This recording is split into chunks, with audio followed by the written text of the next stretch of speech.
When it comes to British monarchs, we've had it all. Warrior kings, scheming queens, accidental reformers, and one or two who just really liked cake. But who are the greatest of them all? This is your royal countdown, the top 10 British monarchs. Let's dive in. Kicking things off at number 10, it's Edward I, also known as Longshanks, or less affectionately in Scotland, the Hammer of the Scots. Edward reigned from 1272 to 1307, and he was a big fan of castles conquest and cracking down on rebellion. He brought Wales under English control, built mighty fortresses like Carnarvon and Conwy, and reformed English law. Sure, he wasn't known for being warm and cuddly, but Edward was a powerhouse medieval monarch who left a lasting mark on the British Isles. Number 9 might surprise you.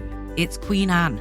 Often overlooked, Anne ruled from 1702 to 1714. During her reign, something rather important happened. England and Scotland formally joined to become Great Britain. She was the last of the Stuarts, and despite chronic ill health and personal tragedy, 17 pregnancies with no surviving children, she presided over a golden age of political stability and military success. She wasn't flashy, but she was smart, steady, and left behind a new United Kingdom. At number 8, it's George VI, the man who never wanted the job. He became king in 1936 after his brother Edward VIII abdicated to marry a divorcee. George had a stammer, a quiet nature, and the weight of a nation at war on his shoulders. But he rose to the challenge. His wartime speeches were a rallying cry to a battered nation, and his loyalty to duty made him a symbol of resilience.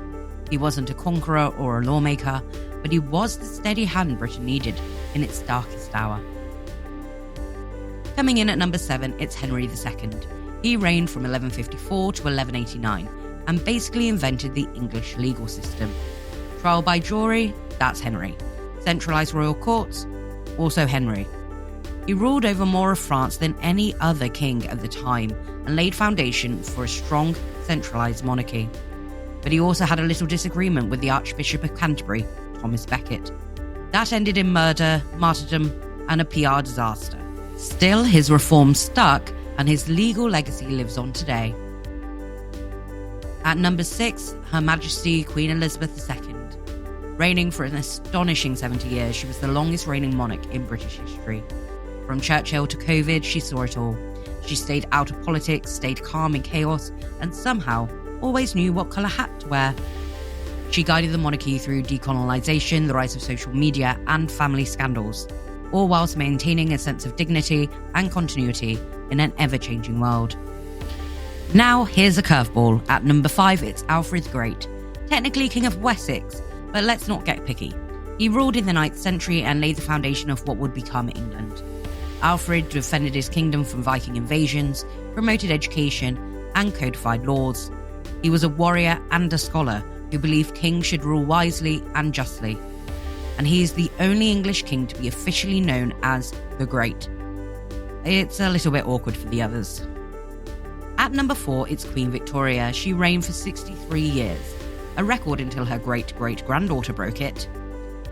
During the reign of Victoria, Britain became the world's biggest empire. She presided over a period of industrial innovation, social reform, and expansion. She was the brand. Of course, she wasn't always amused and wore black for 40 years, but make no mistake, she was a cultural icon and a political force. So he did have to be here.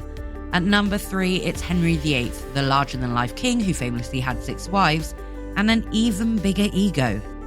He broke from the Catholic Church, dissolved the monasteries, declared himself supreme head of the Church of England, and established a new kind of monarchy. Was he ruthless? Yes. Vain? Certainly. But his actions changed the course of English history forever.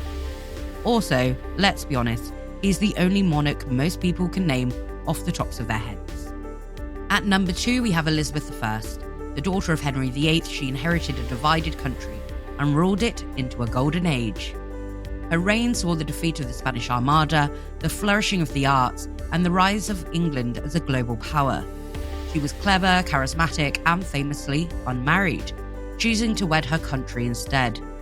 She turned being a female monarch in a man's world into a political superpower. She was quite simply iconic. And at number 1, it's a bit of a cheat. It's a double act, William III and Mary II. In 1688, they took the throne in what would become known as the Glorious Revolution. No bloodshed, no beheadings, just a dramatic shift in power. Together they ushered in the Bill of Rights, limiting royal power and laying the groundwork for modern parliamentary democracy. They weren't the flashiest monarchs. No one wrote plays about them, but their reign changed everything. And for the first time, the monarchy truly served the people. So there you have it, 10 monarchs who left their crown-shaped stamp on British history. Agree with the list? Think we missed someone?